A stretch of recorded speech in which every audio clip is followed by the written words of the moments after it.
keeping you from drinks, so I'm going to keep my remarks short and then answer all your questions, all right?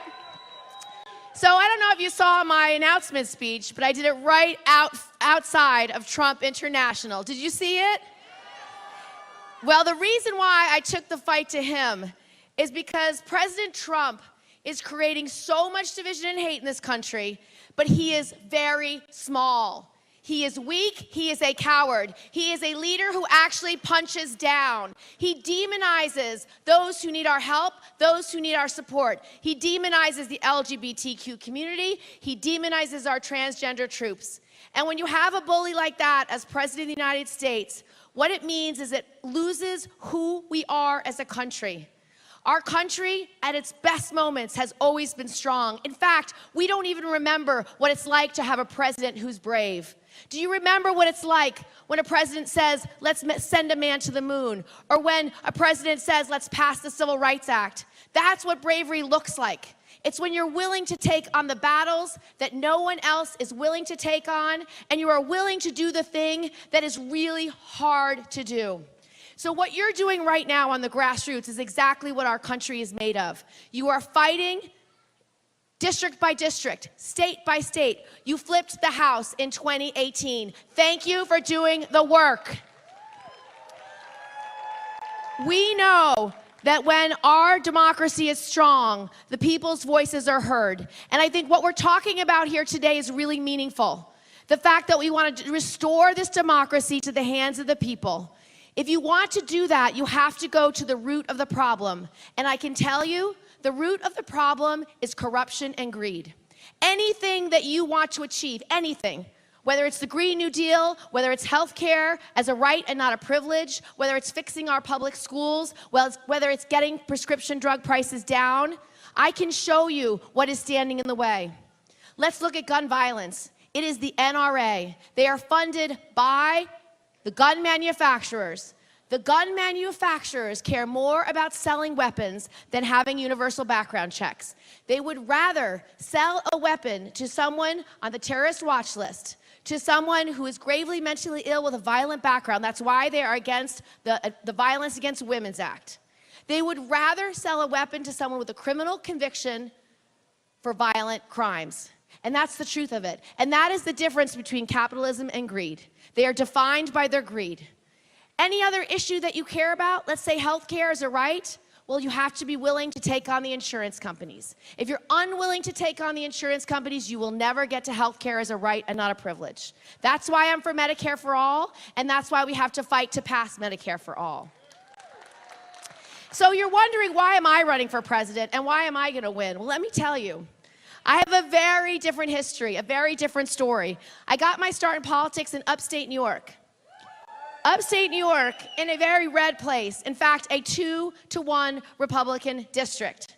When I decided to run for Congress, no one thought I could win. The only person who thought I could win was my mother. And that tells you a lot about her.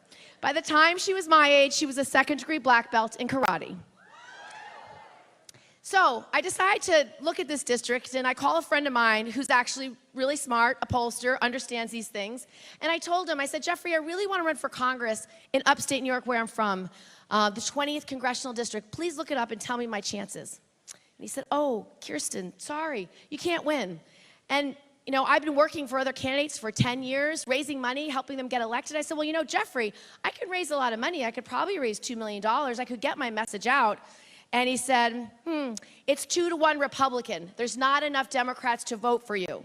So I said, well, what happens if I run the perfect campaign? Can't I win then? And he said, there are more cows than Democrats in your district. You actually cannot win. So then I said, well, you know, this guy's a bit of a jerk, kind of a bully. What happens if he gets indicted? Clearly I could win then, right? He said, well, it depends what he gets indicted for. So you can imagine how red this district was.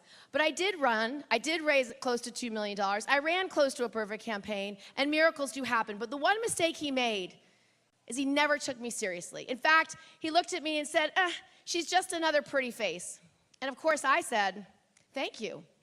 And then I pivoted to talk about why I was running and that I wanted to get our troops out of Iraq. It was the #1 issue in 2005 because we were mired in the Iraq war and no end in sight. I also ran on, surprise, surprise, Medicare for all. Because even back then, in a 2-to-1 Republican district, when I traveled the district, people couldn't afford health care. They couldn't afford it because back then we didn't even have the Affordable Care Act. People were dropped coverage as soon as they had a pre-existing condition. People were discriminated against. People couldn't afford it at all.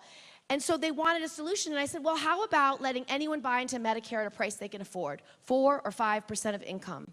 And they said, yes, that's perfect because it creates more competition and it allows for lower prices and quality care. So when Senator Sanders introduced his bill, I got to work on the part about the transition. A 4 or 5 year transition to let people buy in, to create the competition, to bring the prices down, to get to single payer. That is the quickest way to get to single payer in America today and why I signed on to the bill. So in conclusion, I want to talk to you about why I'm going to win. I think it's really important that we have a nominee who can talk to all of America and really identify what's going on, because people across America, no matter where they live, whether they live in the Bronx, whether they lived in Long Island, whether they lived in upstate New York, no matter where they lived in my state, they feel left behind, deeply, deeply left behind. So you need an economy that can grow for all of us. You need access to higher education no matter what block you grow up on. You need better public schools. You need universal pre-K, affordable daycare. You need to be able to have good public schools and higher ed. So how about one big idea? How about telling any young person in America today, if you are willing to do a year of public service, you get 2 years of community college or state school free. If you are willing to do 2 years of public service, you get 4 years free. And the reason why this is such a good idea, because of 2 things. Number 1, we need people in public service desperately. We need the next generation of teachers. We need the next generation of nurses and home health aides. We need people trained in the green jobs of the future in STEM subjects. We need first responders, and we need more people to enter the military. It's an expansion of the GI Bill. It will work, and it will change the heart of America. So the anecdote to President Trump, who has spewed hate and division for the last 2 years he's been in office, is to take and ask America's young people, ask what you can do for America, not what America can do for you. And that's the truth of it. And so when they do public service, their hearts are changed, and we change the character of this nation in a generation. So I have 30 seconds left, so I'm going to leave you with one other big idea. So as I've been traveling around the country, the biggest concern people have right now is underemployment. It's not unemployment, it's actually underemployment. Because people are working hard all across our state and the country, but they're not being paid enough to make it into the middle class. Just not. They can't cobble together enough hours, they can't make ends meet. So why not make a commitment to America and say, if you want to work full-time, if you are unemployed or underemployed, we will pay for your job training.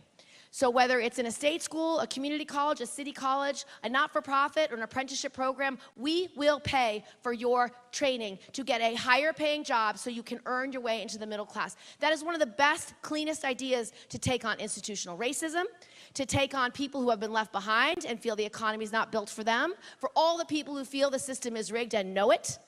That is the best solution. So that is a way that I think we can make the economy grow and make sure every person in America has a chance to live up to their God-given potential.